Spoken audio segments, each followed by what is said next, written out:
Bonjour, aujourd'hui je vais vous parler de l'habituation. Alors j'ai déjà fait une capsule sur l'habituation pour présenter le phénomène et puis éventuellement les variables confondantes. Aujourd'hui je vais vous parler de l'habituation, mais de la potentialisation de l'habituation et je vais vous expliquer une étude qui a été faite chez le chinchilla. Alors c'est une étude que j'ai trouvée dans un livre qui s'appelle Apprentissage et conditionnement, qui lui-même a repris l'étude qui est tirée de Lietbrecht et Kemmerer, qui date de 1974. Alors, dans cette étude-là, l'objectif de l'étude, c'est d'observer un chinchilla des chinchillas à qui on va mettre un harnais, comme c'est montré un petit peu sur l'image ici. Alors, comme beaucoup d'animaux, à partir du moment où on leur met une espèce de légère contrainte, ils n'aiment pas ça, donc ils vont essayer de se débarrasser du harnais. Et on va donc prendre comme mesure les tiraillements. Donc, la variable dépendante, c'est la durée des tiraillements. Et le temps d'exposition au harnais, la variable indépendante, ça va être à peu près de 25 minutes. Alors, les résultats que je vais vous présenter sont des résultats inspirés de l'étude initiale, mais pas complètement exacts. Avec le matériel que j'avais, je ne pouvais pas reprendre les chiffres exacts, mais l'idée globale est exactement la même. Donc, on a une étude que j'ai représentée sur 6 jours, donc en partant du premier jour ici, en haut à gauche, jusqu'au 6e jour. Et on voit qu'entre chaque journée, il va y avoir donc forcément 24 heures. Donc, durant une journée, une session ne va durer que 25 minutes. Et après cette session de 25 minutes, il va y avoir un temps de repos de 24 heures. Alors ça, c'est intéressant parce que comme on l'a vu dans la vidéo précédente, une des grosses variables confondantes, c'est la fatigue, surtout là avec un harnais où si l'animal essaye de se débarrasser du harnais, il va y mettre beaucoup d'énergie probablement et on risque la fatigue. En laissant un différentiel de 24 heures entre chaque session, on a de grandes chances pour qu'il n'y ait absolument pas de fatigue qui puisse s'immiscer dans les données expérimentales. Donc, on mesure le tiraillement, il y a 24 heures entre les essais.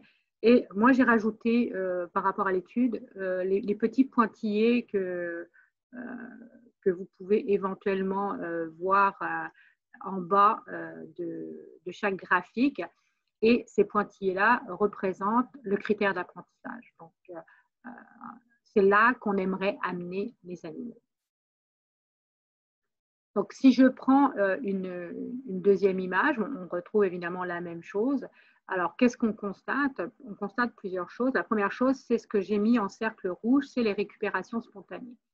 Donc, ça veut dire quoi? Ça veut dire qu'après une période de repos, une période pendant laquelle l'animal n'est pas soumis à la condition, donc au harnais, on s'aperçoit qu'il y a une récupération du comportement, ce qu'on appelle une récupération spontanée. Donc, si je regarde bien le premier graphique, donc je vois que j'ai une diminution des tiraillements. Donc, à l'intérieur d'une même session, on a une petite habituation. Et si je regarde les pointillés bleus, en toute logique, je me dis je devrais reprendre à peu près au niveau, le lendemain, je devrais reprendre à peu près au niveau d'où j'ai arrêté, où l'animal a arrêté de tirailler. Ce n'est pas le cas, on voit que ça remonte. Chaque premier essai de session, ça remonte et on a ce qu'on appelle les récupérations spontanées. Donc ça, c'est normal, ça arrive dans l'apprentissage parce qu'en une seule fois, l'animal n'a pas le temps de mémoriser toute l'information. Donc, il y a une partie qui est en mémoire à long terme, mais pas tout.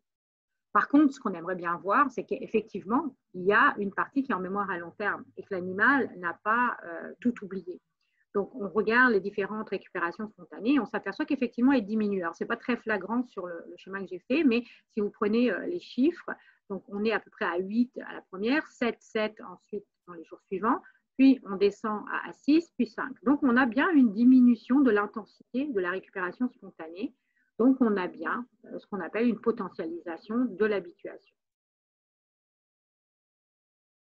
Si je continue un petit peu, je m'aperçois que comme je l'ai dit, donc on a ces récupérations qui diminuent, mais on a également, comme je l'ai signalé, à l'intérieur de chaque session d'essai, chaque jour, on voit qu'on a une pente un peu différente et qu'on atteint plus rapidement le critère d'apprentissage. En fait, dans les 3 premiers jours, on ne l'atteint jamais et dans les jours suivants, on finit par l'atteindre. Alors, pour le jour 4, on atteint le critère d'apprentissage en toute fin de session. Et puis, après, on va l'atteindre peut-être au 7e essai, puis encore au 7e essai. Donc, on voit que là aussi, il y a une amélioration, ce qui fait partie de l'habituation, de l'apprentissage de l'habituation. Donc, on peut dire ici qu'on a vraiment eu une habituation, non pas parce que l'animal ne réagit plus, mais parce que la réactivité de l'animal a diminué. Et on s'aperçoit qu'on a eu, comme je le disais, une potentialisation de l'habituation.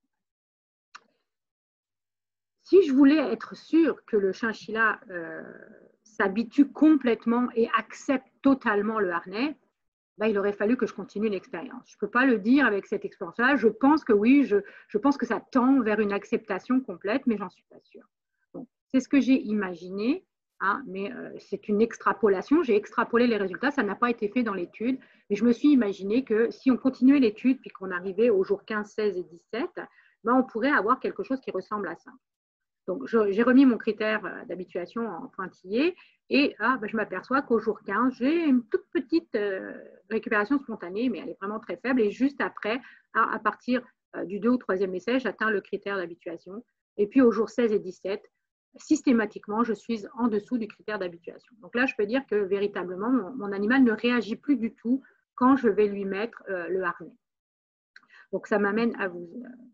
J'ai généré cette extrapolation de l'étude pour vous amener 2 choses. La première chose, c'est que si on continue à entraîner un animal malgré qu'il ait atteint le critère d'habituation, c'est ce qu'on appelle l'apprentissage sous zéro.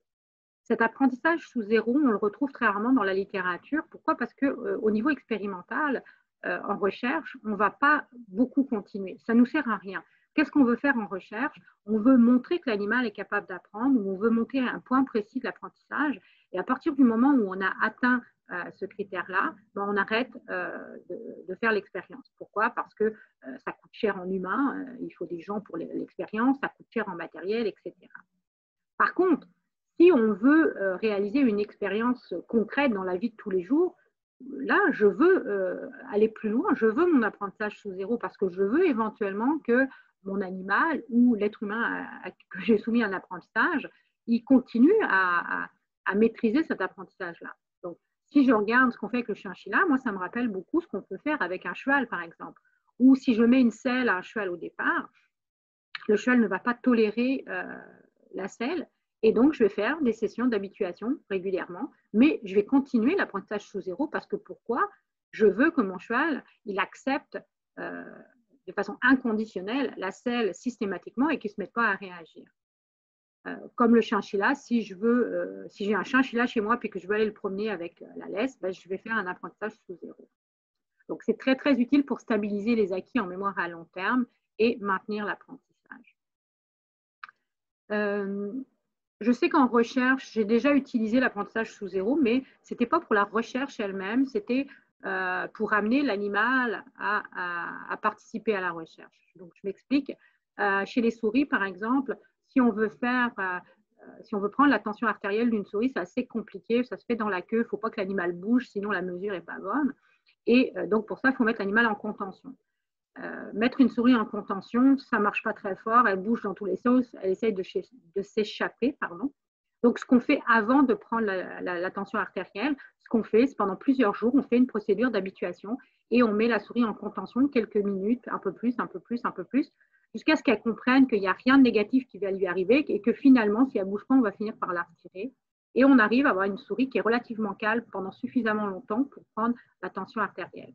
Donc là, j'ai bien fait une procédure d'apprentissage sous zéro, mais je ne l'ai pas fait pour cet apprentissage-là, pour l'habituation. J'ai utilisé l'habituation pour une autre procédure chez l'animal. Donc, vous voyez que l'habituation, c'est un apprentissage, mais c'est aussi un apprentissage qui peut nous servir à tout un tas de choses. Donc, Cette vidéo-là, bien sûr, elle est plus particulièrement dédiée aux étudiants qui font le cours d'apprentissage et conditionnement. Et elle a été faite pour mettre en lumière la potentialisation de l'habituation. Alors, on peut avoir des potentialisations dans différentes formes d'apprentissage. Ici, c'était spécifiquement la potentialisation de l'habituation. Et on a bien vu effectivement que les chinchillas acceptaient progressivement le harnais, donc ils s'habituaient progressivement et on a vu que l'apprentissage se potentialisait par le fait notamment que la récupération spontanée diminuait, puis que si on continuait l'étude, la récupération éventuellement disparaîtrait. Je vous remercie d'avoir suivi la capsule et on se retrouve éventuellement dans une autre capsule. Au revoir.